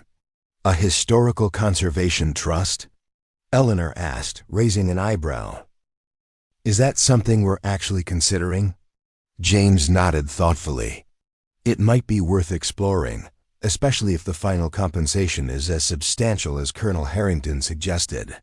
We could create a foundation that would preserve the farm while supporting historical research and education, maybe even scholarships for students studying World War II history." The idea resonated with Eleanor's academic background and their newfound appreciation for historical preservation. "Frank would have approved of that," she said softly. "Using what he preserved to protect not just the farm, but the larger historical record." The baby kicked sharply, as if registering his own approval of the plan. The formal briefing with the Historical Recovery Division occurred the following week, conducted via secure video conference due to Eleanor's advanced pregnancy. Colonel Harrington led the presentation, accompanied by representatives from the State Department, the German federal government, and several historical preservation organizations. "The recovery operations are approximately 60% complete," Colonel Harrington reported, displaying satellite imagery of the various locations being investigated. Of the 11 sites identified in Sergeant Hayes' documentation, 7 have been fully explored and secured, with the remaining 4 currently being accessed. She displayed photographs of some of the recovered items, gold bars stacked in secure transport containers, carefully wrapped paintings being examined by art historians, document caches being processed by archivists and intelligence analysts. The total value of the recovered assets is still being determined. She continued, but preliminary estimates suggest we're looking at approximately 4,200 kilograms of gold bullion, over 500 pieces of artwork, and several thousand pages of documents and photographs of historical significance. At current prices, the gold alone would be worth well over $250 million, with the artwork potentially adding hundreds of millions more, depending on the specific pieces and their condition. Regarding the disposition of these assets, Colonel Harrington explained, the gold will be managed according to international agreements concerning Nazi gold repositories, with appropriate portions allocated to Holocaust survivor funds and historical preservation efforts. The artwork is being documented and researched by experts in Nazi-looted art. Where clear provenance can be established, pieces will be returned to the original owners or their descendants. Where provenance remains unclear, the works will be publicly listed in international databases to allow potential claimants to come forward. She turned to a new slide, focusing specifically on Eleanor and James's role in the recovery. Regarding compensation for providing the information that led to these discoveries, the Historical Recovery Division has finalized its recommendation. The figure displayed on the screen momentarily took Eleanor's breath away. $5 million. Categorized as a historical information provider fee under the department's asset recovery protocols. This amount has been approved at the highest levels. Colonel Harrington confirmed. It represents approximately 1.5% of the estimated recoverable value, which is consistent with historical precedents for civilian-provided information leading to significant asset recovery. She continued with evident satisfaction. Additionally, Sergeant Frank Hayes will be posthumously recognized for his role in both the original Operation Eagle's Nest and in preserving documentation that ultimately led to the recovery of these historically significant assets. A formal ceremony will be arranged at your convenience with appropriate military honors. As the briefing concluded, Eleanor felt the weight of the past week's events settling around her. What had begun as a desperate attempt to save the family farm had evolved into something far more significant: the recovery of long-lost historical treasures, the potential return of artwork to families who had lost everything during the Holocaust, and the recognition of Frank Hayes' role in preserving crucial evidence when others might have forgotten or deliberately overlooked it. "Colonel," she said as the meeting was ending, "there's something I've been wondering about. Why did Frank keep these documents hidden for his entire life? Why didn't he come forward earlier?" Colonel Harrington considered the question carefully. "Based on the historical context and the documents themselves, I can offer an educated guess. In the immediate post-war period, priorities shifted rapidly as the Cold War developed. Some recovered Nazi assets were repurposed for intelligence operations or other government activities that didn't always follow standard protocols." She continued thoughtfully. Sergeant Hayes' correspondence with Colonel Montgomery suggests he had concerns about how certain assets would be handled, particularly items like artwork that should have been returned to their rightful owners.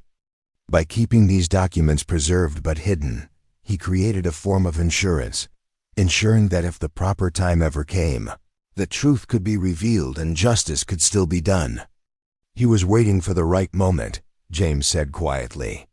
"Or the right people." "Perhaps," Colonel Harrington agreed. "Or perhaps he simply trusted that when the time was right, when these materials were truly needed, they would be discovered and used appropriately." That evening, as the sun set over the wheat fields that would now remain in the Hayes family for generations to come, Eleanor and James sat on the porch swing, contemplating the remarkable chain of events that had transformed their lives. "Do you think he knew?" James asked, echoing the question he had posed days earlier. "Do you think Grandpa Frank somehow knew that these documents would save the farm someday?" Eleanor considered the question more carefully now, with the benefit of everything they had learned about Frank Hayes and his carefully preserved secrets. "I think he understood that truth has power," she replied slowly. "I think he preserved these documents because he believed that someday they would matter, not just historically, but personally. He couldn't have known exactly how or when, but he made sure they would be there when they were needed." James nodded, his hand coming to rest on her belly where their son shifted and kicked, connecting past, present, and future in a single moment. "Then we owe him more than we ever realized," he said softly. 3 weeks after the discovery that had transformed their lives, Eleanor went into labor. The contractions began shortly after midnight, gentle at first but quickly growing in intensity, until there was no mistaking what was happening. James moved with surprising calmness, gathering the hospital bag they'd packed weeks earlier and helping Eleanor to the car for the 30-minute drive to Riverdale Regional Medical Center. "He's coming 2 weeks early," Eleanor said between contractions, one hand on her belly as the baby shifted restlessly within her. "He must be eager to see what all the excitement is about." James smiled, reaching across to squeeze her hand. "He's already got his grandfather's timing showing up exactly when needed." The hospital had been notified of their impending arrival, and Eleanor was quickly settled into a labor and delivery room. The next 12 hours passed in a blur of contractions, medical checks, and the strange timelessness that accompanies the birth process. Through it all, Eleanor found herself thinking about Frank Hayes and the chain of events that had led them to this moment, secure in the knowledge that their child would be born into stability rather than crisis. At 3:17 that afternoon, Frank William Hayes entered the world with a powerful cry that echoed through the delivery room. Weighing 7 pounds 9 ounces and measuring 21 inches long, he had his father's eyes and a shock of dark hair that made him look surprisingly alert for a newborn. "Hello, little Frank," Eleanor whispered as the baby was placed on her chest, his cries immediately softening at the sound of her voice. "You're named after a very brave man who just saved your inheritance from all the way in the past." The baby blinked up at her with solemn eyes, as if considering this information with the same thoughtfulness his great-grandfather might have shown. James stood beside them, tears streaming unashamedly down his face as he gazed at his son. "Welcome to the family, Frank. You've got some amazing shoes to fill, but we'll tell you all about that when you're older." During the quiet hours of their hospital stay, as baby Frank slept peacefully in the bassinet beside Eleanor's bed, they discussed the future that now stretched before them with possibilities that would have seemed impossible just a month earlier. "The trust paperwork is almost complete," James said, showing Eleanor documents on his tablet. "The Hayes Family Historical Conservation Trust will officially own the farm and surrounding land we've been able to purchase from neighboring families who were facing similar financial pressures. The $4.5 million compensation from the Pentagon had arrived exactly as promised, allowing them not only to secure their own farm, but to help preserve several adjacent properties that had been targeted by Midwest agricultural investments. In a move that had generated considerable local attention, they had approached struggling farmers with offers to purchase development rights, while allowing the families to continue farming the land, effectively creating a buffer zone around the entire agricultural community that would prevent commercial development. The foundation bylaws specify that the land must remain in agricultural use, James continued, scrolling through the legal documents. "We've also established an educational fund for agricultural science and historical research with a specific focus on World War II recovery efforts." Eleanor smiled, adjusting the sleeping baby's blanket. "Frank would be proud. Not just that we saved the farm, but that we're using what he preserved to protect the larger community and support the kind of historical research that ensures the truth isn't forgotten." The door opened to admit a surprising visitor, Colonel Sarah Harrington, in civilian clothes rather than her usual uniform, carrying a small gift bag and looking somewhat uncomfortable in the hospital setting. "I hope I'm not intruding," she said, her usual military formality softened by the circumstances. "I was in Montana for meetings related to the recovery operation and wanted to personally deliver this." She handed the gift bag to James, who opened it to find a beautifully framed photograph of Frank Hayes in his military uniform, standing beside Colonel Montgomery in what appeared to be the Bavarian Alps. The frame held not just the photograph, but also Frank's bronze star and purple heart, along with a newly issued commendation acknowledging his service in Operation Eagle's Nest. The Pentagon felt it was appropriate to ensure these items were preserved together for future generations. Colonel Harrington explained, "The formal recognition ceremony is still being arranged, but we wanted your son to have this connection to his great-grandfather's legacy." The gesture was unexpectedly touching, particularly coming from someone whose professional demeanor typically revealed little emotion.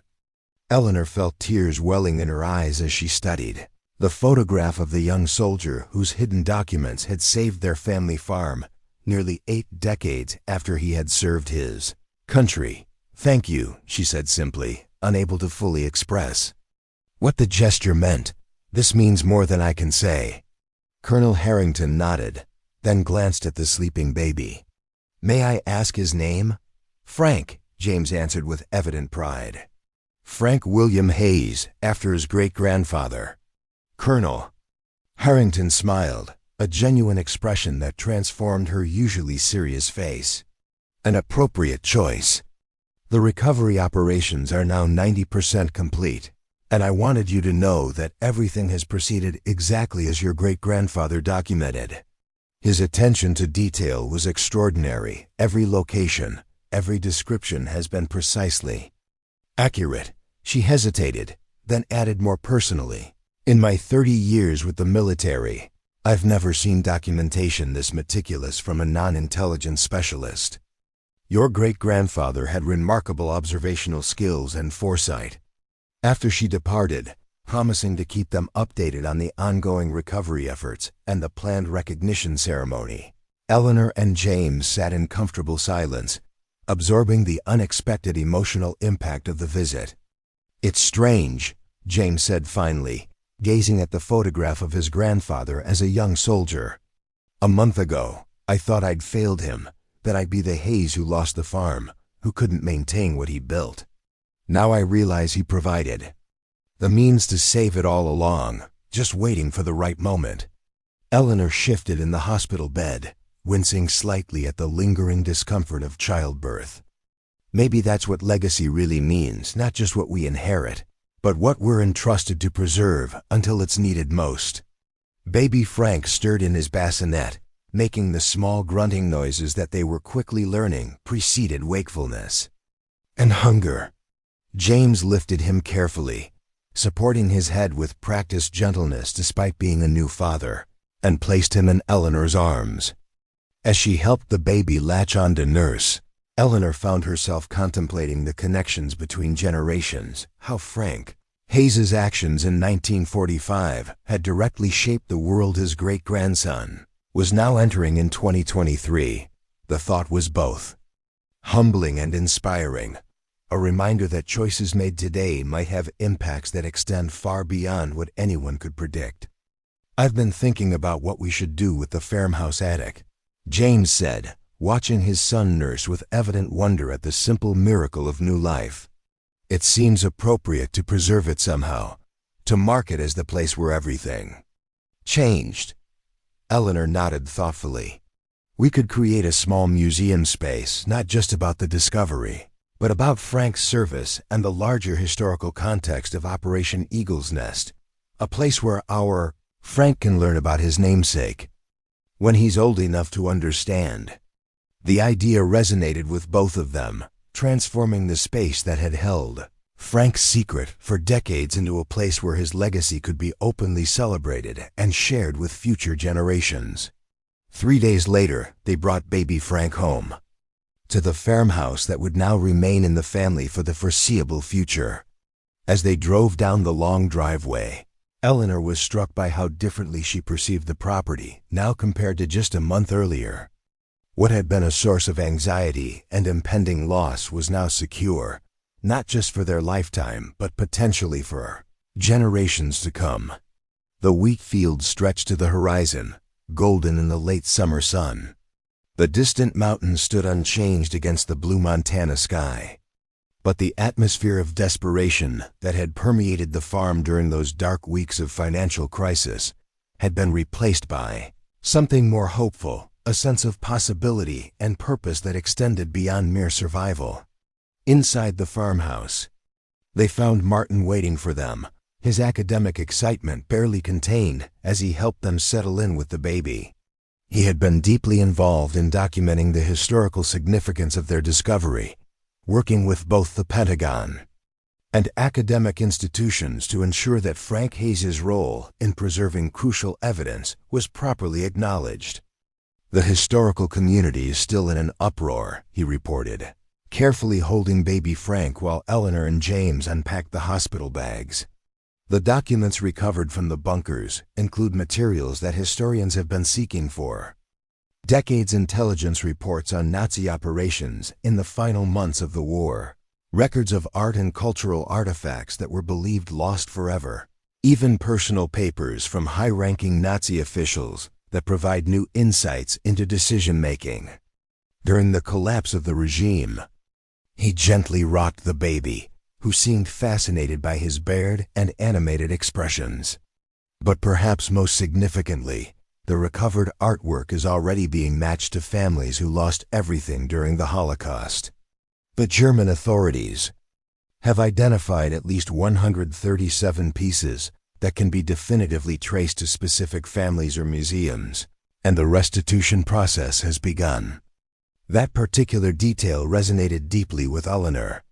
If Frank Hayes had indeed kept these documents out of concern that looted artwork wouldn't be properly returned to its rightful owners, then the current recovery efforts were fulfilling his original purpose in the most meaningful way possible. "There's something else you should see," Martin added, reaching for his tablet while carefully balancing the baby in one arm. "The recovery operations have attracted significant media attention, and the story of how these sites were discovered has become public knowledge." He pulled up a news article from the New York Times with the headline, "World War II Veterans' Hidden Map Leads to Massive Nazi Treasure Recovery. Family Farm Saved in Process." The article detailed their discovery in the attic, the subsequent recovery, operations in Bavaria, and the establishment of the Hayes Family Historical Conservation Trust. It included quotes from both Pentagon officials and art restitution experts, all emphasizing the historical significance of Frank Hayes' preserved documentation. "You've become minor celebrities," Martin observed with a smile. "I've received requests from several historical journals for articles about the discovery, and there's talk of a documentary film about Operation Eagle's Nest and Frank's role in preserving evidence that might otherwise have been lost." Eleanor and James exchanged glances, both somewhat uncomfortable with the public attention, but recognizing its importance for ensuring that Frank's legacy was properly acknowledged. "We'll cooperate with legitimate historical documentation," Eleanor decided. "But our primary focus needs to be on establishing the trust and foundation correctly, and of course, on this little guy." She stroked baby Frank's soft hair as he dozed in Martin's arms. The following weeks brought a steady stream of developments related to their discovery, all while they adjusted to the sleep-deprived routine of new parenthood. The recovery operations in Bavaria were completed, with all 11 locations thoroughly documented and their contents cataloged and secured. The total recovered assets exceeded even the Pentagon's initial estimates, approximately 5,100 kilograms of gold bullion, 612 pieces of artwork and cultural artifacts, and over 4,000 pages of documents of historical significance. The formal recognition ceremony for Frank Hayes was scheduled for October, to be held at the farm itself rather than at a military installation. allowing the local community to participate in honoring one of their own. Colonel Harrington called personally to discuss the arrangements, explaining that several high-ranking Pentagon officials and military historians would be attending, along with representatives from the German government and international art restitution organizations. The ceremony will include the posthumous awarding of the Distinguished Service Medal to Sergeant Hayes, she explained. The citation specifically acknowledges both his actions during Operation Eagle's Nest and his foresight in preserving documentation that ultimately led to the recovery of historically significant assets and the restitution of artwork to Holocaust victims' families. The recognition extended beyond military honors. The Smithsonian Institution requested permission to create an exhibit about Operation Eagle's Nest, featuring reproductions of Frank's documents and photographs of the recovery operations. The United States Holocaust Memorial Museum began developing educational materials about the role of specialized military units in documenting and preserving evidence of Nazi looting, with Frank Hayes featured as an example of individual soldiers who recognized the historical importance of proper documentation.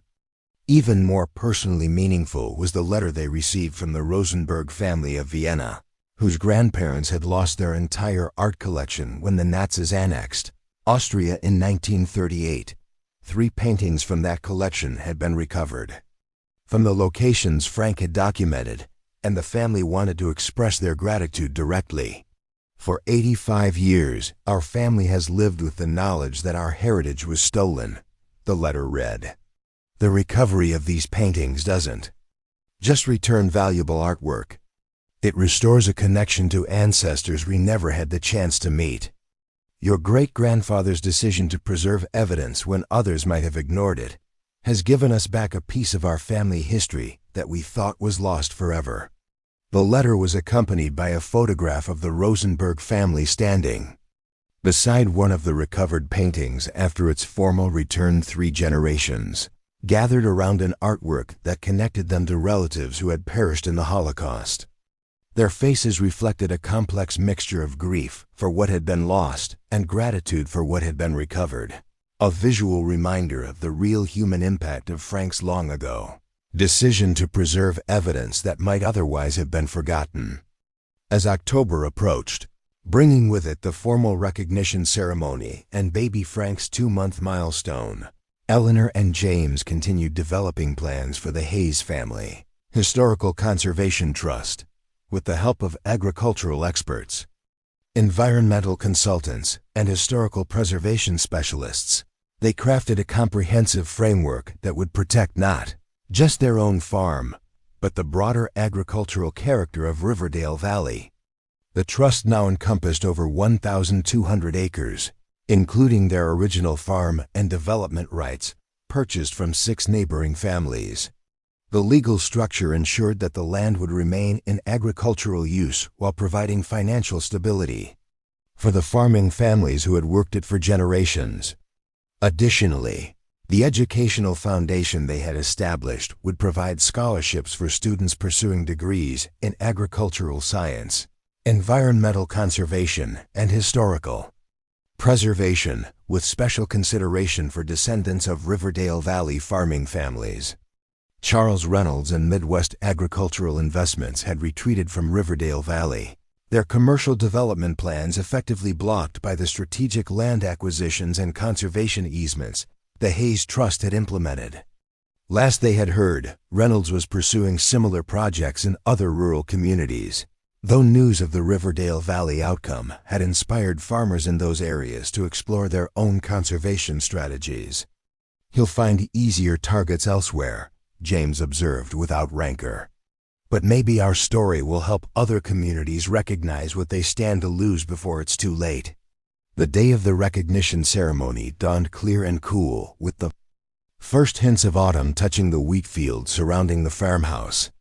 Military personnel arrived early to handle logistics, setting up seating for the expected attendees and arranging the display of Frank Hayes' service photographs, documents, and newly awarded medals. Eleanor dressed baby Frank in a specially made outfit that incorporated elements of his great-grandfather's military uniform, a small cap with insignia, and a soft jacket with miniature patches matching those Frank Hayes had worn during his service. At 8 weeks old, he was already showing signs of his own personality: alert, observant, with a solemn expression that gave way to unexpected smiles that transformed his entire face. "He has his great-grandfather's eyes," James remarked, studying his son's thoughtful gaze. That same way of watching everything, taking it all in. The ceremony itself exceeded all expectations. Over 200 people gathered on the farm, including military officials, historians, representatives from the German government and international art restitution organizations, and most of the Riverdale Valley community.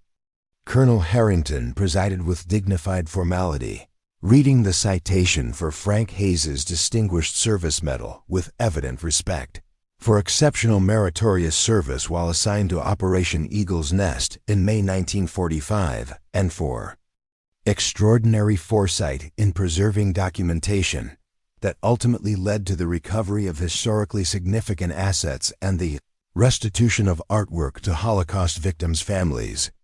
Sergeant Hayes's actions, both during his military service and in the decades that followed, exemplify the highest traditions of the United States Army and reflect great credit upon himself, the 101st Airborne Division, and the United States of America. The medal was presented to James, who accepted it while holding baby Frank, creating a photograph that would later appear in newspapers nationwide. 3 generations of the Hayes family, connected across time by a single act of moral courage and historical foresight. Following the formal military honors, representatives from several Jewish families whose artwork had been recovered spoke about the personal significance of the restitution process.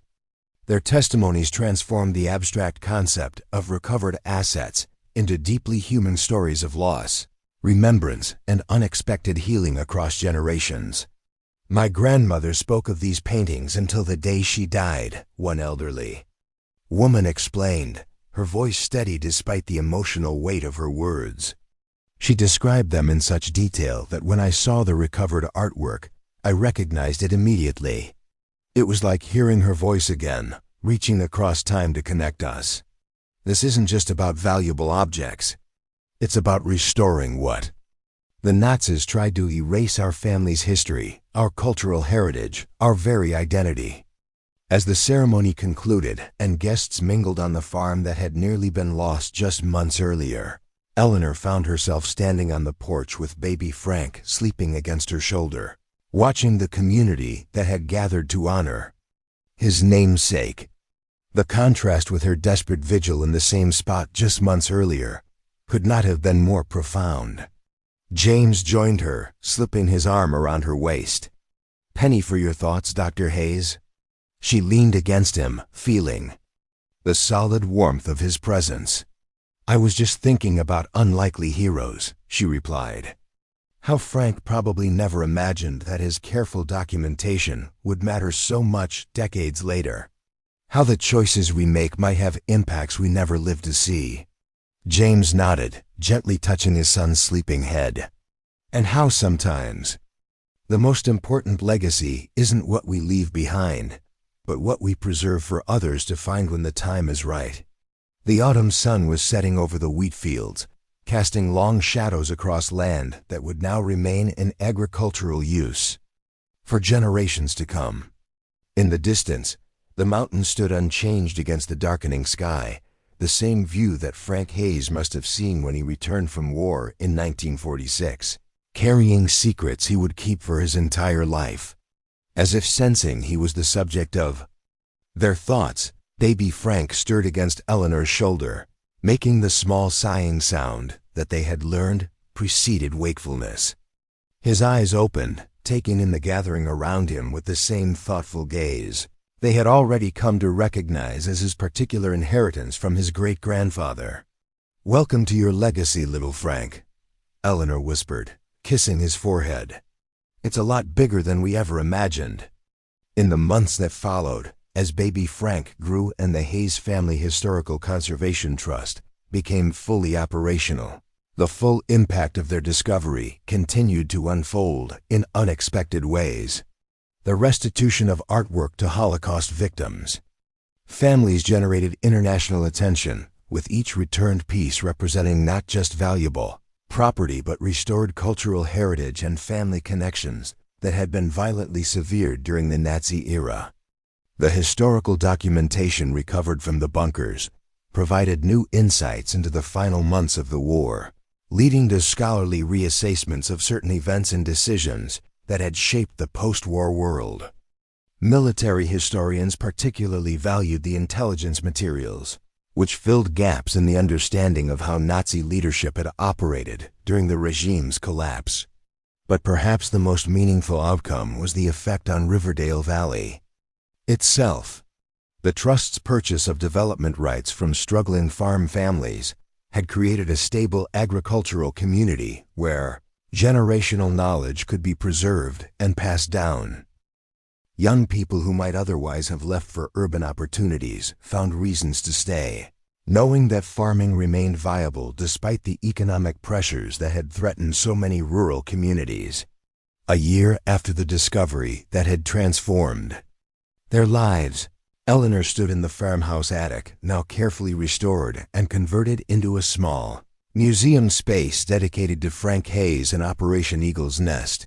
The hidden compartment beneath the floorboard had been preserved, with a glass panel allowing visitors to see exactly where the metal case had been concealed for decades.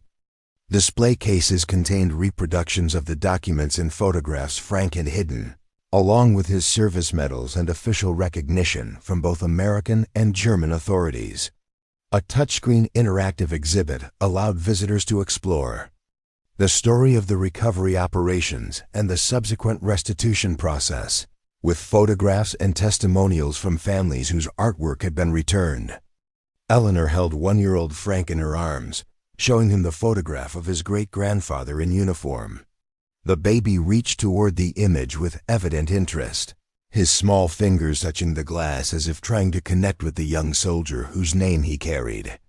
"That's your great-grandpa Frank," Eleanor explained, knowing he wouldn't understand the words but believing somehow that the connection mattered regardless. He was a very brave man who saved a lot of important things when no one else thought to save them. "Someday you'll understand just how much he gave us."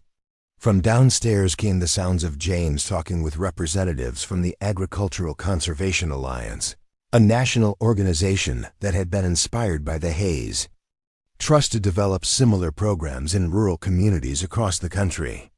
The model they had created, using conservation easements and development rights purchases to preserve agricultural land while providing financial stability for farming families, was being replicated in dozens of communities facing similar pressures. From commercial development, the Pentagon's Historical Recovery Division had also evolved in response to their discovery, expanding its focus to include other potentially undocumented World War II recovery operations. Colonel Harrington, now the division's director, maintained regular contact, occasionally calling with questions about details in Frank's documents or updates on continuing restitution efforts. Eleanor carried baby Frank downstairs to join the discussion, pausing in the doorway to observe James as he explained the Trust's operational structure to the visiting representatives. His confidence and clarity reflected how completely he had embraced this unexpected role, not just preserving his family's farm, but helping create a framework that could protect rural communities nationwide. The transformation went beyond their financial circumstances or the farm's physical security. James had found purpose in continuing his grandfather's legacy of preservation, while Eleanor had discovered a way to unite her academic expertise with practical applications that made tangible differences in people's lives. Together, they were raising their son in a home filled with both history and hope, surrounded by a community that had been revitalized by their shared commitment to preserving what mattered most. As baby Frank squirmed to be put down, eager to practice his newly developed walking skills, Eleanor set him carefully on the floor and watched him toddle determinedly toward his father. James paused in his presentation to scoop up his son, introducing him to the visitors with evident pride. "This is Frank," he said simply, "named after the man who saved everything that matters to us." The baby beamed at the attention, unaware of the weight of his name or the extraordinary chain of events that had secured his inheritance. Someday he would understand the full story, how his great-grandfather's moral courage and foresight had reached across time to protect not just land and assets but principles and possibilities. But for now, it was enough that he was growing up on the Hayes family farm, surrounded by wheat fields that stretched to the horizon and mountains that stood unchanged against the Montana sky. It was enough that he would inherit not just property, but purpose, the understanding that preservation means protecting what matters most for those who will come after, even when you cannot imagine who they might be or what challenges they might face. Eleanor joined her husband and son, completing the family circle. Outside the window, the autumn sun illuminated the wheat fields, casting the same golden light that Frank Hayes must have seen countless times during his decades of farming this land while keeping his secrets safe for future generations. In that moment, the connections between past, present, and future seemed tangible, a continuous thread woven through time by individual choices to protect what matters, to preserve what might otherwise be lost, to believe that truth has power that extends beyond any single lifetime. Frank Hayes's hidden map had led not just to Nazi treasure but to something far more valuable, a legacy of moral courage and foresight that would continue shaping lives long after the gold had been cataloged and the artwork returned. His great-grandson would grow up knowing that sometimes the most important things we do are those whose impacts we may never live to see, and that preservation itself can be the greatest treasure of all. Up next, you've got two more standout stories right on your screen. If this one hit the mark, you won't want to pass these up. Just click and check them out. And don't forget to subscribe and turn on the notification bell so you don't miss any upload from us.